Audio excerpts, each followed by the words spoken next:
എന്നാൽ യേശുവിൻ്റെ പാട്ട് എന്താണ്? യേശു ഒരു നേരം ഈ ഹല്ലേൽ ഗീതങ്ങൾ ശിഷ്യരോടൊത്ത് ഒരുമിച്ച് പാടുന്നതിനേക്കാൾ വലുതാണ് യേശുവിൻ്റെ സംഗീതം. യേശുവിൻ്റെ സംഗീതം എന്ന് പറയുന്നത്, യേശുവിൻ്റെ സംഗീതത്തെ അടയാളപ്പെടുത്തുന്നത് ഈ സ്റ്റേറ്റ്മെൻ്റ് ആണ്: he organised many lifes including his disciples. യേശു തൻ്റെ ശിഷ്യരുടേതുൾപ്പെടെ ധാരാളം ജീവിതങ്ങളെ ചിട്ടപ്പെടുത്തി.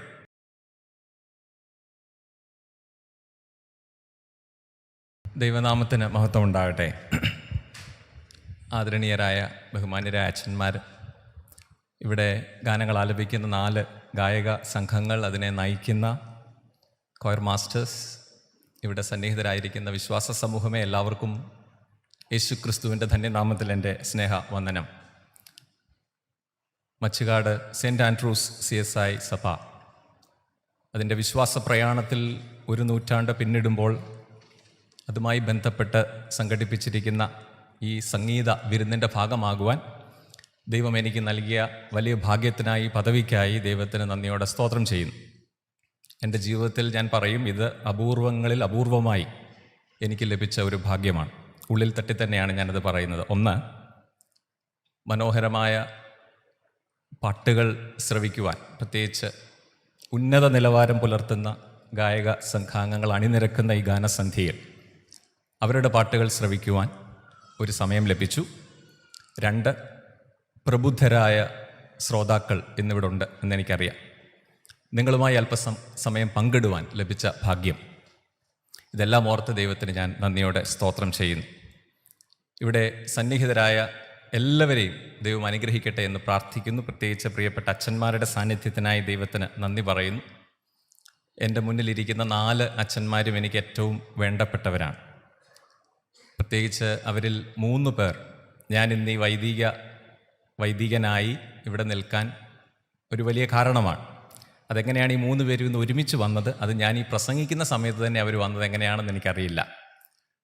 പ്രിയപ്പെട്ട CY തോമസ് അച്ഛൻ, ബിഷപ്പ് മാണി തിയോളജിക്കൽ ഇൻസ്റ്റിറ്റ്യൂട്ട്, ഇവിടെ പരാമർശിച്ച തിയോളജിക്കൽ ഇൻസ്റ്റിറ്റ്യൂട്ടിൽ ഞാൻ പ്രൊബേഷണറായിരുന്നപ്പോൾ എൻ്റെ ചേർച്ച് ഹിസ്റ്ററിയുടെ പ്രൊഫസറായിരുന്നു. അച്ഛൻ എൻ്റെ ഒരു മെൻറ്ററാണ്. ഡോക്ടർ ജോസഫ് അച്ഛൻ ആണ്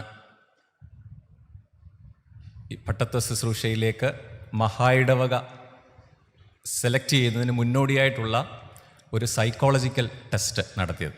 അതിപ്പോഴും ഞാൻ പേടിയോടെയാണ് ഓർക്കുന്നത്. അച്ഛനെ കാണുമ്പോൾ തന്നെ എനിക്ക് ഭയമാണ്. കാരണം അച്ഛൻ പറയുകയാണ് he's unfit for the job എന്ന് പറഞ്ഞായിരുന്നെങ്കിൽ ഇത് ഞാനിവിടെ നിൽക്കില്ലായിരുന്നു.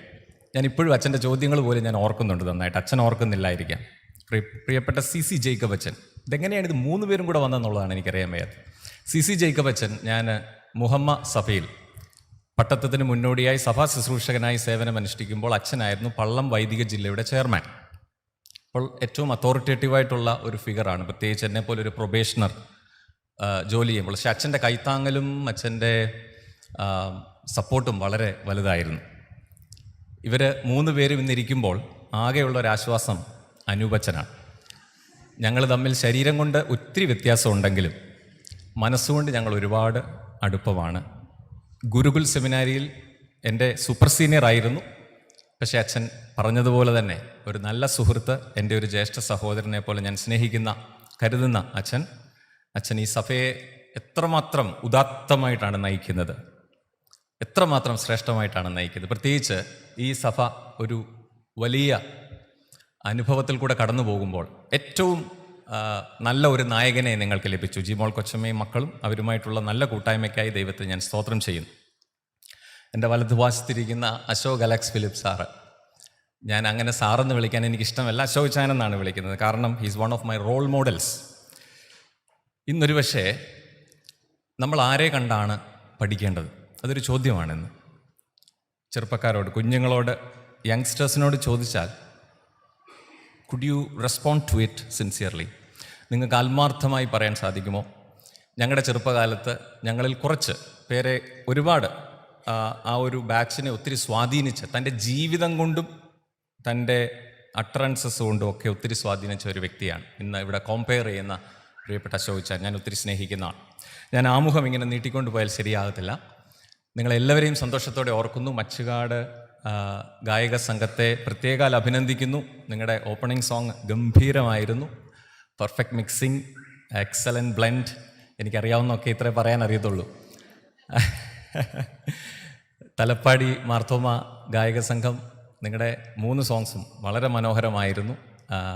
ആദ്യത്തെ 2 മൂന്നാമത്തേത് അത് വ്യത്യസ്തമായിരുന്നു, വളരെ മനോഹരമായിരുന്നു. അതുപോലെ തന്നെ തൊട്ടു മുൻപ് തൊലശ്ശേരി, അത് 3 സൗരാഷ്ട്ര, അതുപോലെ പരസു, ജാവളി, ഇത് 3 താളങ്ങൾ വളരെ റെയറാണ്. സി വൈ തോമസ് അച്ഛനും ഞാനും കൂടെ അത് പറയാൻ, അത് പാടി ഒപ്പിക്കുക എന്ന് പറയുന്നത്, അതിനൊരു പെർഫെക്ഷൻ ലഭിക്കുക എന്ന് പറയുന്നത് ഇറ്റ്സ് എ ഡിഫിക്കൽട്ട് ടാസ്ക്. വളരെ ഭംഗിയായി നിങ്ങളത് നിർവഹിച്ചു. ഒത്തിരി നാളത്തെ പരിശീലനമാണ് നിങ്ങളെ ഇതിന് പ്രാപ്തരാക്കിയത്. ദൈവം അനുഗ്രഹിക്കട്ടെ എന്ന് പ്രാർത്ഥിക്കുന്നു. പ്രത്യേകാൽ ഇനി 2 കൂടെ നമ്മൾ കേൾക്കാനിരിക്കുന്നു. Heard melodies are sweet, those unheard are sweeter. വരാനിരിക്കുന്നത് അതിലും മനോഹരമാണെന്ന് പ്രതീക്ഷിച്ചുകൊണ്ട് ഞാൻ എൻ്റെ കർത്തവ്യത്തിലേക്ക് ഞാൻ കടക്കട്ടെ. എല്ലാവർക്കും എല്ലാ ആശംസകളും മംഗളങ്ങളും നേരുന്നു. മച്ചുകാട് സഭയെ, ഇവിടുത്തെ ഗായക സംഘത്തെ എല്ലാം സർവശക്തൻ അനുഗ്രഹിക്കട്ടെ എന്ന് പ്രാർത്ഥിക്കുന്നു. ഞാൻ നന്നായി സംഗീതം പെയ്തിറങ്ങുന്ന ഈ രാവിൽ ഒരു രസം കൊല്ലിയായി സമയം ഇവിടെ പാഴാക്കാനല്ല ആഗ്രഹിക്കുന്നത്, മറിച്ച് എത്രയും പെട്ടെന്ന് ചില കാര്യങ്ങൾ ഇന്ന് ഒരു പ്രബോധനം ഇതിൻ്റെ ഭാഗമായി വന്നതുകൊണ്ട് പറഞ്ഞ് അവസാനിപ്പിക്കാനായിട്ട് ഞാൻ ആഗ്രഹിക്കുന്നു. സംഗീതം വളരെ നമ്മളെ സംബന്ധിച്ചൊക്കെ പ്രാധാന്യമുള്ളതാണ്. എൻ്റെ കുഞ്ഞിലെ ചെറുപ്പകാലത്ത് ഞാൻ എല്ലായിടത്തും പറയുന്ന ഒരു കാര്യമാണ്, ഞാൻ ഒരിക്കലും ഒരു സംഗീതത്തെ പാട്ട് പാടുന്ന അല്ലെങ്കിൽ അല്പമൊക്കെ കീബോർഡ് വായിക്കുന്ന ഒരാളായി തീരുമെന്ന് എൻ്റെ ജന്മത്തിൽ ഞാൻ പ്രതീക്ഷിച്ച വ്യക്തിയല്ല. ഇവിടെ ആരാണ്ട് സൂചിപ്പിച്ചു, ദൈവത്തിൻ്റെ പദ്ധതികൾ വിചിത്രമാണ്. കാരണം ഞാനിത് പലയിടങ്ങളിൽ പറഞ്ഞിട്ടുണ്ട്, ഇത് കേട്ടവർ എന്നോട് ക്ഷമിക്കുക, കേൾക്കാത്തവർ കുറേ പേരുള്ളതുകൊണ്ട് ഞാൻ പറയുകയാണ്. ഞാൻ 5ലോ എങ്ങാണ്ട് പഠിക്കുമ്പോഴാണ് അവിടെ ഒരു സൺഡേ സ്കൂൾ കലാമേള നടന്നു. ആ സൺഡേ സ്കൂൾ കലാമേളയിൽ ജൂനിയർ സോളോയ്ക്ക് ഞാൻ പങ്കെടുത്തു. ഇമ്മാനുവൽ തൻ ചങ്കതിൽ എന്ന പാട്ടാണ്, കീർത്തനം 208, അതാണ് കോമ്പറ്റീഷന് വന്നത്. എന്നെ 1 മാസത്തോളം ആളുകളെല്ലാം പരിശീലിപ്പിച്ചു, അവിടുത്തെ കൊയർ മാസ്റ്ററും എല്ലാവരും. ആദ്യമായിട്ടാണ് സ്റ്റേജിൽ കയറി പാടുന്നത്. അപ്പോൾ അവിടെ ഞാൻ പാടാനായിട്ട് ഇമ്മാനുവൽ തൻ ചങ്കതിൽ, നമുക്കറിയാം അതിൻ്റെ കോറസും ഒക്കെ അല്പം പാടി വരുമ്പം അന്നേരമൊക്കെ ഒരുമാതിരി പാടി സ്റ്റേജിൽ വന്നു. ജഡ്ജസ് അവിടെ മുന്നിലിരിക്കുന്നു, മുന്നിൽ ഓഡിയൻസ് നന്നായിട്ട് എന്നെ തന്നെ നോക്കിയിരിപ്പുണ്ട്. ആദ്യത്തെ ഇമ്മാനുവൽ താൻ ചങ്കതിൽ ഫസ്റ്റ് ലൈൻ നല്ല മനോഹരമായിട്ട് കംപ്ലീറ്റ് ചെയ്തു. 2 കഴിഞ്ഞു. ഏകദേശം 3-ാമത്തേതിന് വന്നപ്പം എവിടെ എങ്ങനെ ഏത് വഴി ഈ പാട്ട് പോയെന്ന് എനിക്കും അറിയത്തില്ല, ദൈവത്തിന് മാത്രം അറിയാം.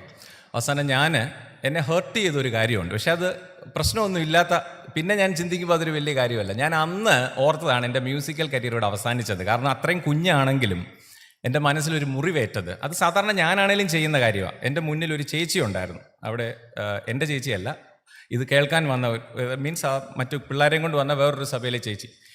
ഞാൻ തെറ്റിക്കുന്നതാണ്, ഈ ചേച്ചി ഒരു ഒറ്റ ചിരിയാണ്. എന്നാൽ മര്യാദയ്ക്ക് ചിരിച്ചായിരുന്നെങ്കിൽ, ഇത് ഈ പൊട്ടിച്ചിരിക്കുക എന്ന് പറയുമ്പോൾ നമുക്ക് ഒന്നാമതേ ആകെ പുകഞ്ഞു നിൽക്കുകയാണ്, അതിൻ്റെ കൂടെ ഈ പൊട്ടിച്ചിരി വന്നപ്പോഴത്തേന്. അപ്പം ഞാൻ അന്ന് ശരിക്കും എൻ്റെ ചെറിയ മനസ്സ് മുറിഞ്ഞു. ഇതാണ് ദൈവത്തിൻ്റെ പ്ലാൻ എന്ന് പറയുന്നത്. ഞാൻ അന്ന് ഈ നോട്ട്സും മ്യൂസിക്കും ഒക്കെ വെറുക്കേണ്ടവനാണ്. But God's plan is strange. ഇതെല്ലാവരുടെയും, ദീസ് ആർ യുവർ എക്സ്പീരിയൻസസ്, ഇത് നിങ്ങളുടെ അനുഭവങ്ങളാണ്. ദൈവം നമ്മളെ അതിവിചിത്രമായ വഴികളിലൂടെയാണ് കൊണ്ടുപോകുന്നത്. His plans are mysterious. ഒരുപക്ഷെ അന്നേരം അതിൻ്റെ അർത്ഥം അറിയത്തില്ല. യു മേ ഹാവ് പെയിൻ, വേദന കാണും, പക്ഷേ ദൈവത്തിൻ്റെ പ്ലാൻസ് അത്രമാത്രം വലുതാണ്. ഞാൻ സംഗീതവുമായി ബന്ധപ്പെട്ട എൻ്റെ ഒരു അനുഭവം മാത്രം പറഞ്ഞതേ ഉള്ളൂ. മ്യൂസിക് എന്താണ്? ഫ്രെഡറിക് നീഷെ ലോകപ്രശസ്തനായ ഫിലോസഫറാണ്. അദ്ദേഹം മ്യൂസിക്കിനെ കുറിച്ച് വളരെ ഷോർട്ടായി പറഞ്ഞൊരു കാര്യം, without music life would be a mistake. Without music life would be a mistake. അതാണ് ഇന്ന് ഈ ഗാനസന്ധ്യയുടെ ആത്മാവും അത് തന്നെയാണ്. അതായത് സംഗീതം ഇല്ലാത്ത ജീവിതം ഒരു അബദ്ധമാണ്, സത്യമാണ്. എത്രമാത്രം സംഗീതം നമ്മുടെ ഉള്ളിലുണ്ട്, സംഗീതം എത്രമാത്രം നമ്മുടെ ജീവിതത്തെ പുഷ്ടിപ്പെടുത്തുന്നു എന്നുള്ളത് വളരെ പ്രസക്തമാണ്. ഞാൻ ഇന്ന് 3 പേരുടെ പാട്ടിനെ കുറിച്ച് പെട്ടെന്ന് പറഞ്ഞ് അവസാനിപ്പിക്കാൻ ആഗ്രഹിക്കുന്നു. ഈ 3 പേരുടെ പാട്ട് വേദപുസ്തകത്തിൽ നിന്നും വളരെ പ്രിസൈസായി 3 പേരുടെ പാട്ട് പറയാം. ഈ 3 പേരുടെ പാട്ട്, 3 പേര് പാട്ട് പാടുമ്പോൾ ആ പാട്ടുകൾ അവരുടെ ജീവിതങ്ങളെയാണ് പ്രതിഫലിപ്പിക്കുന്നത്. If music reflects our life, our perspectives and our faith, our expressions of faith, ഇത് നമ്മുടെ ജീവിതത്തെയും നമ്മുടെ കാഴ്ചപ്പാടുകളെയും നിലപാടുകളെയും ഒക്കെ നമ്മുടെ സംഗീതം പ്രതിഫലിപ്പിക്കുന്നുവെങ്കിൽ ഈ പാട്ടുകൾ നമ്മുടെ വിശ്വാസ ജീവിതത്തെയും ജീവിത രീതികളെയും കൂടെയാണ് പ്രദർശിപ്പിക്കുന്നത്. ഞാൻ പറഞ്ഞത് മനസ്സിലായെന്ന് കരുതുന്നു. ചുരുക്കത്തിൽ നമ്മുടെ പാട്ടുകളാണ് നമ്മളെ നിർവചിക്കേണ്ടത്. അങ്ങനെയെങ്കിൽ ഈ 3 പേരുടെ പാട്ടുകൾ അവരെ എങ്ങനെയാണ് നിർവചിച്ചത്? വേദപുസ്തകത്തിൽ നിങ്ങൾക്ക് എല്ലാവർക്കും അറിയാവുന്ന 3 പേരെയാണ് ഞാൻ വളരെ ചുരുക്കമായി നിങ്ങളുടെ മുൻപിൽ വരച്ചു കാട്ടാനായിട്ട് ആഗ്രഹിക്കുന്നത്. എന്നോടൊപ്പം കുറച്ച് സമയം നിങ്ങൾ ശ്രദ്ധിക്കുക, ചെലവഴിക്കുക, ചിന്തിക്കുക. ഈ 3 പേരുടെ പാട്ട് അവരുടെ ജീവിതത്തിൻ്റെ നിലപാടുകളാണ്, അവരുടെ ജീവിതത്തിൻ്റെ വിശ്വാസത്തിൻ്റെ ചില അടയാളപ്പെടുത്തലുകളാണ്, അവരുടെ ജീവിതങ്ങളാണ് ഈ പാട്ടുകളിലൂടെ സംസാരിക്കുന്നത്. അങ്ങനെയെങ്കിൽ പാട്ടുപാടുന്ന ഓരോരുത്തരും എങ്ങനെയാണ് നമ്മുടെ പാട്ടുകളിലൂടെ നമ്മുടെ ജീവിതത്തെയാണ് വരച്ചു കാട്ടേണ്ടത്? ഒരു ചോദ്യം ചോദിക്കട്ടെ. ഇതൊരു ചോദ്യം ചോദിക്കേണ്ട വേളയല്ലെന്ന് എനിക്കറിയാം. Did Jesus sing? Has Jesus ever sung a song? യേശു എന്തെങ്കിലും പാടിയിട്ടുണ്ടോ? ജോസഫ് അച്ഛൻ പറഞ്ഞാൽ പിന്നെ അതിന് അപ്പീലില്ല. കാരണം അച്ഛൻ യേശു പാടിയിട്ടുണ്ട്. യേശു പാടിയ ഒരു ഒക്കേഷനാണ് മത്തായിയുടെ സുവിശേഷം 26-ാം അധ്യായം 13-ാം വാക്യം. അത് അപ്പം നമ്മൾ ഓർക്കും ഇത് സോളോ ആണോ, ഡ്യുവറ്റ് ആണോ, ട്രയോ ആണോ, ക്വാർട്ടറ്റ് ആണോ, ഒക്ടറ്റ് ആണോ? യേശുവും 12 ശിഷ്യന്മാരും ഒരുമിച്ച് ചേർന്ന് പാടിയ പാട്ടാണ്.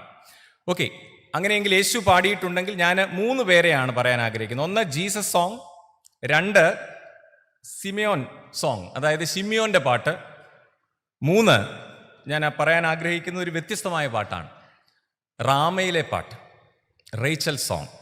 അതൊരു സോങ് ആണോ എന്നുള്ളത് നമുക്കിതൊന്ന് ചിന്തിക്കാം. യേശുവിൻ്റെ പാട്ട് എന്താണ്?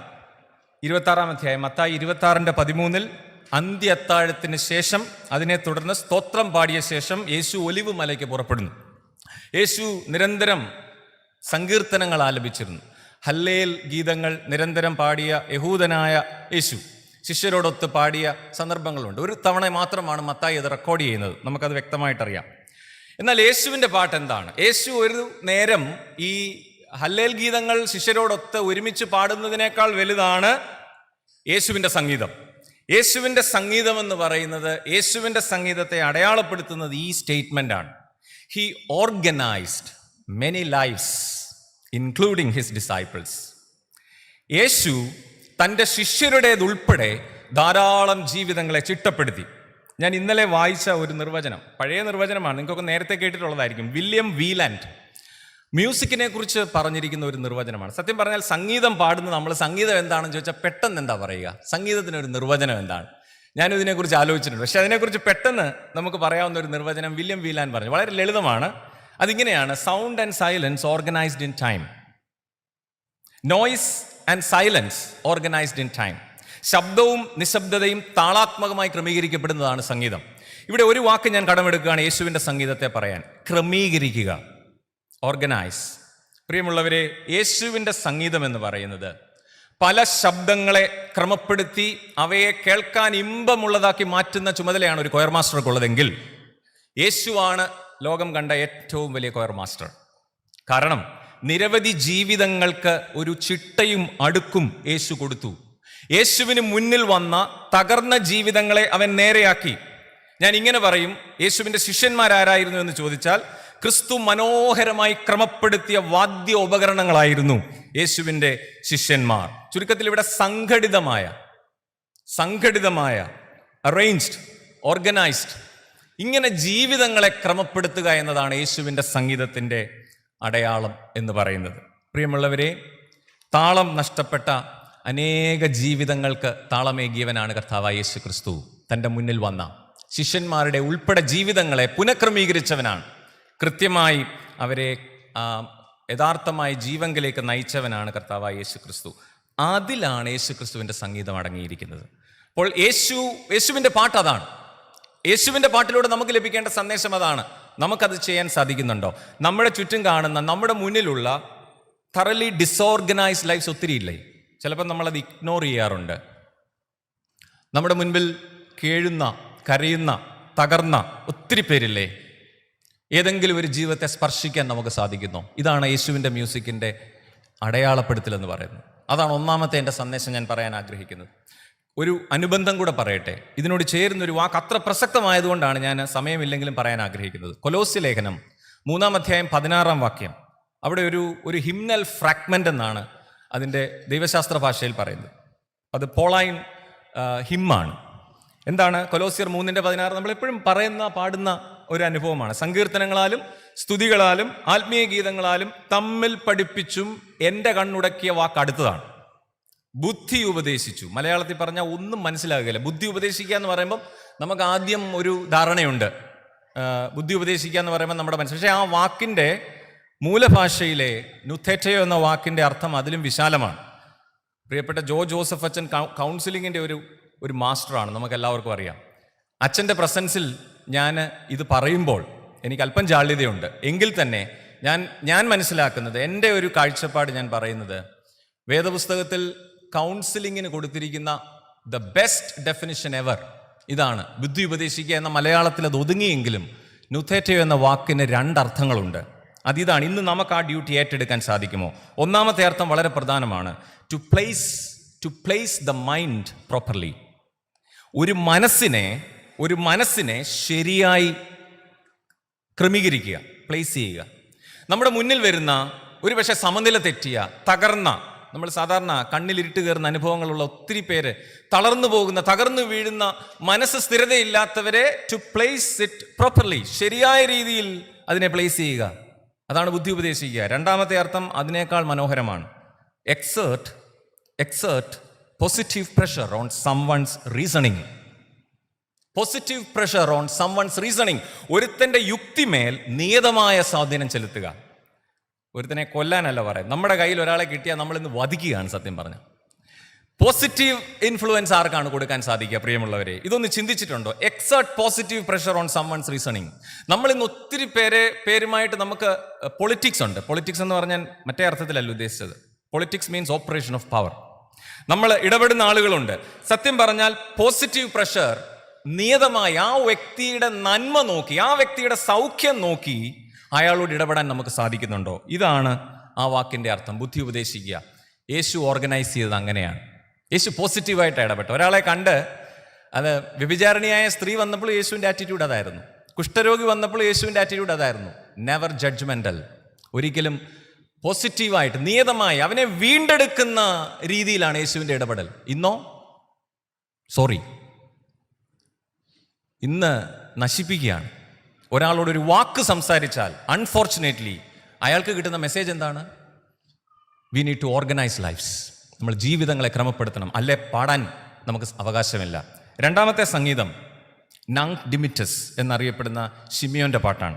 ലൂക്കോസിന്റെ സുവിശേഷം 2-ാം അധ്യായം 29 മുതൽ 32 വരെയുള്ള വാക്യങ്ങളിൽ ശിമിയോനെ കുറിച്ച് പറയും.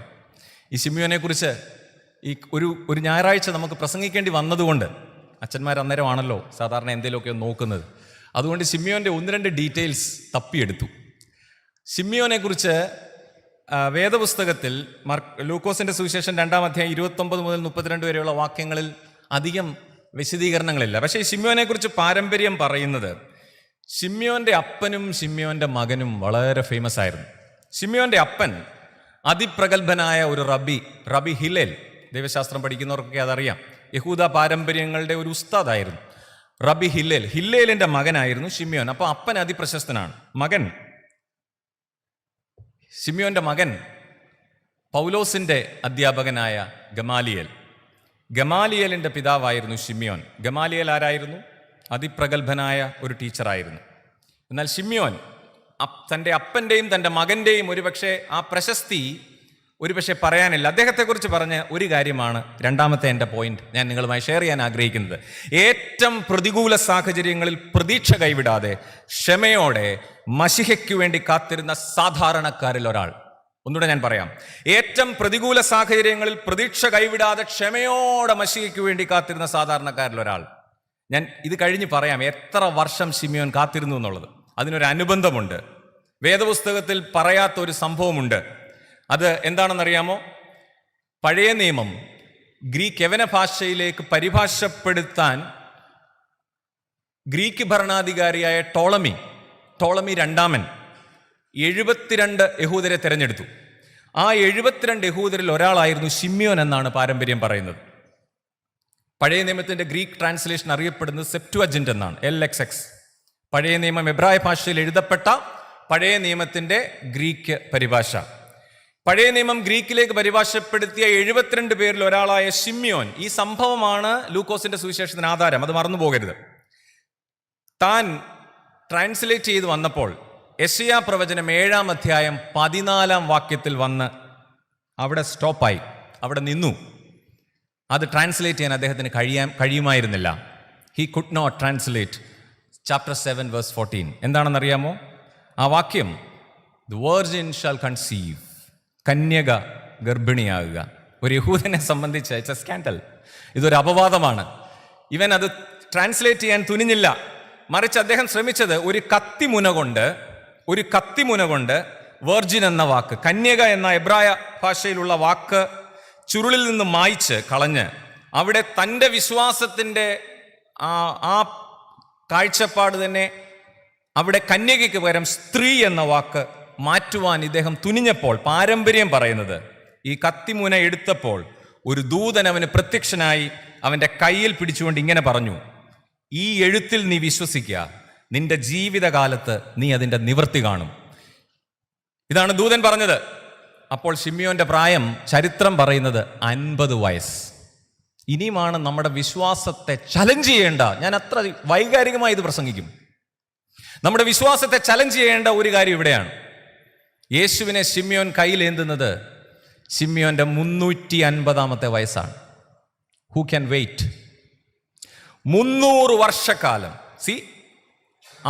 അല്ലെങ്കിൽ തൻ്റെ പാരമ്പര്യത്തിൽ താൻ വിശ്വസിച്ചത് മാത്രം ഉറച്ച് തനിക്കിത് ട്രാൻസ്ലേറ്റ് ചെയ്യാൻ കഴിയില്ല, അതിനെ തിരുത്താൻ വരെ തുനിഞ്ഞപ്പോൾ ദൈവം പ്രത്യക്ഷനായി ശിമ്യോനെ മാറ്റിമറിച്ച് കാത്തിരിക്കാൻ നീ ദൈവത്തിന്റെ മഹത്വം കാണും. പല പാട്ടുകൾ തന്നെ ഇല്ലേ? അത് കേട്ട ശിമ്യോൻ വിശ്വാസത്തോടെ കാത്തിരുന്നു. അതിൻ്റെ ആ വൈകാരികമായ ഭാഷയാണ് ലൂക്കോസ് 2 നമ്മൾ കാണുന്നത്. ഇപ്പോൾ നാഥ, തിരുവചനം പോലെ നീ അടിയനെ സമാധാനത്തോടെ വിട്ടയക്കുന്നു. What a lovely verse, what a powerful verse. എത്ര ശക്തമാണ് നമ്മുടെ ജീവിത സാഹചര്യങ്ങളിൽ. എന്നെ കേൾക്കുന്ന പ്രിയപ്പെട്ടവരെ, ഇവിടെ ഒരു 200, 250, 300 പേരുണ്ടെങ്കിൽ നമ്മുടെ ജീവിത സരണികൾ, നമ്മുടെ ജീവിത സാഹചര്യങ്ങൾ വ്യത്യസ്തമാണ്. നമ്മുടെ പ്രതിസന്ധികൾക്ക് വൈവിധ്യമുണ്ട്. എന്നാൽ അവിടെ കാത്തിരിക്കാൻ നമ്മളോട് അരുളി ചെയ്യുന്ന ഒരു കർത്താവ് നമ്മുടെ ജീവിതത്തിലുണ്ട്. ഇവിടെ കാണാതെ വിശ്വസിച്ചവർ ഭാഗ്യവാന്മാർ. ബ്ലൈൻഡ് ഫെയ്ത്ത്, അസംഭാവ്യമായത് സംഭവിക്കുമെന്ന ഉറപ്പ്. പ്രതികൂല ചുറ്റുപാടുകളിലൂടെ ക്ഷമയോടെ കാത്തിരുന്ന ശിമ്യോന്റെ പാട്ട് നമ്മൾ ഇനി പാടുമ്പോൾ അതവൻ്റെ ജീവിതമാണ്. ഇവയൊക്കെയാണ് അസംഭാവ്യമായത്. ഒരിക്കലും എൻ്റെ ജീവിതത്തിൽ ഇത് സംഭവിക്കില്ല എന്ന് വിധി എഴുതിയത് മാറ്റിമറിക്കാൻ ദൈവത്തിന് കഴിയും. 300 വർഷം കാത്തിരുന്ന കാത്തിരിപ്പിനോളം വലിയ വിശ്വാസം എന്തുണ്ട്? 3-ാമത്തെ പാട്ട് മത്തായിയുടെ സുവിശേഷം 2-ാം അധ്യായം 16 മുതൽ 17 വരെയുള്ള വാക്യങ്ങളിലാണ്. അതിനെ ഒരിക്കലും ഒരു പാട്ടായി നിങ്ങൾ ആരും കാണുമെന്ന് എനിക്ക് തോന്നുന്നില്ല. But I don't care. ഞാൻ അതിനെ പാട്ടായിട്ടാണ് കാണുന്നത്.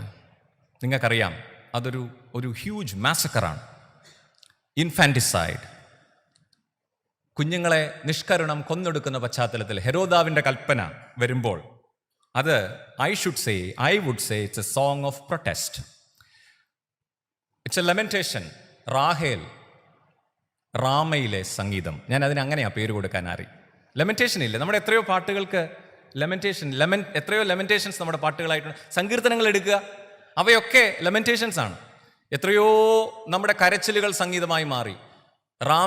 റാഹേലിന്റെ കരച്ചിലും ഒരു സംഗീതമാണ്. റാമയിലെ സംഗീതം ഞാൻ പെട്ടെന്ന് പറഞ്ഞു തീർക്കാം. ഹെരോദ രാജാവ്, ഇത് ചില പേരുകൾ വരുമ്പോഴാണ് അതിൻ്റെ എങ്ങനെയാണ് ഇങ്ങേർക്ക് ഹെരോദ് ദ ഗ്രേറ്റ് എന്ന പേര് വന്നെന്നുള്ളതാണ്.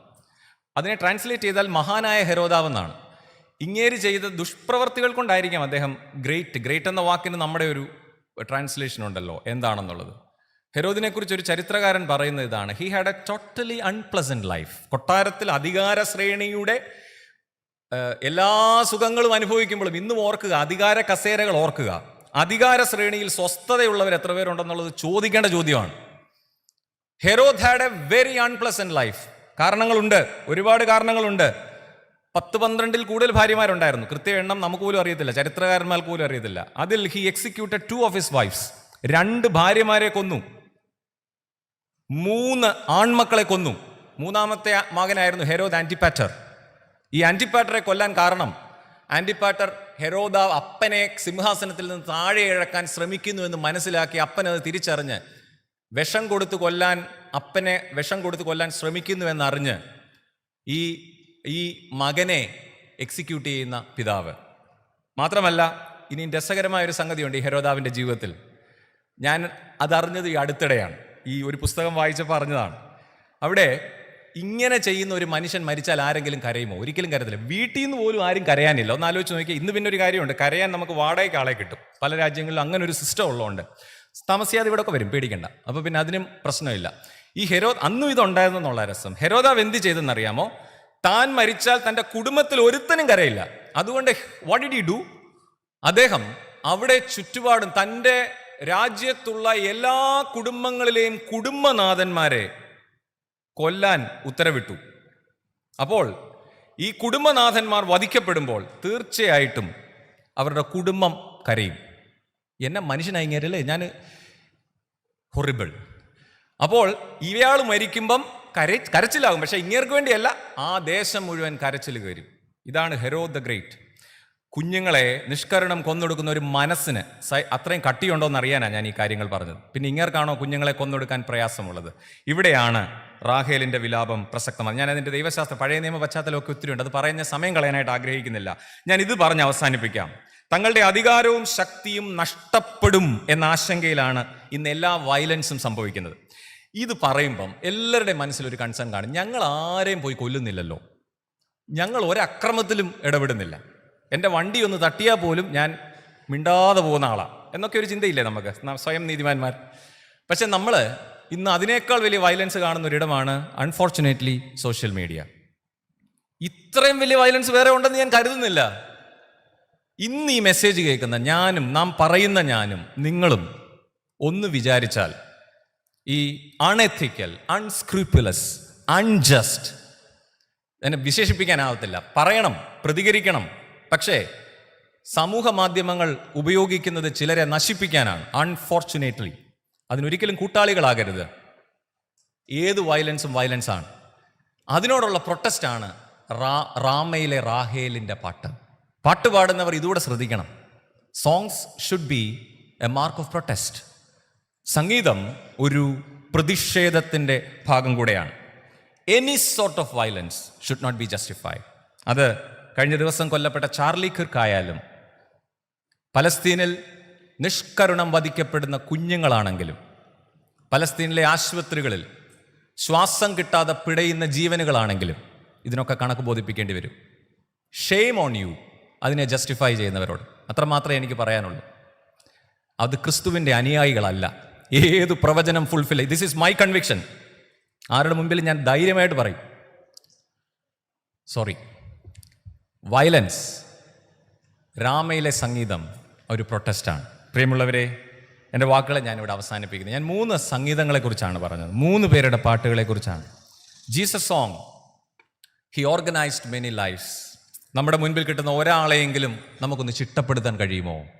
നമുക്കൊന്ന് ചിട്ടപ്പെടുത്താൻ കഴിയുമോ? അവരുടെ ജീവിതങ്ങൾക്ക് ഒരു പ്രതീക്ഷ കൊടുക്കാൻ കഴിയുമോ? ഒന്നും കൊടുക്കേണ്ട, ഒരു ചിരി മതി. നമുക്കൊരു ചിരി കൊടുത്താൽ മതി എന്നേ. എത്ര ജീവിതങ്ങൾ തളിരാണ്. നമ്മുടെ ഒരു ചിരിക്ക് വേണ്ടി കാത്തിരിക്കുന്നവരില്ലേ? ഒന്ന് ആലോചിച്ച് നോക്കിയേ. The smallest thing we can do, നമുക്ക് ചെയ്യാൻ പറ്റുന്നത്. 2 ഞാൻ പറഞ്ഞത് ഷിമിയോൻ്റെ പാട്ടാണ്. അതൊരു കാത്തിരിപ്പിൻ്റെ വിജയമാണ്. കാത്തിരിപ്പിന് പ്രയോജനമുണ്ട് കേട്ടോ. ആരെങ്കിലും എന്തെങ്കിലും കാര്യത്തിനായിട്ട് ഇവിടെ കാത്തിരിക്കുന്നെങ്കിൽ, ദൈവത്തിൽ ആശ്രയിച്ച് കാത്തിരിക്കുന്നെങ്കിൽ, you will see his glory.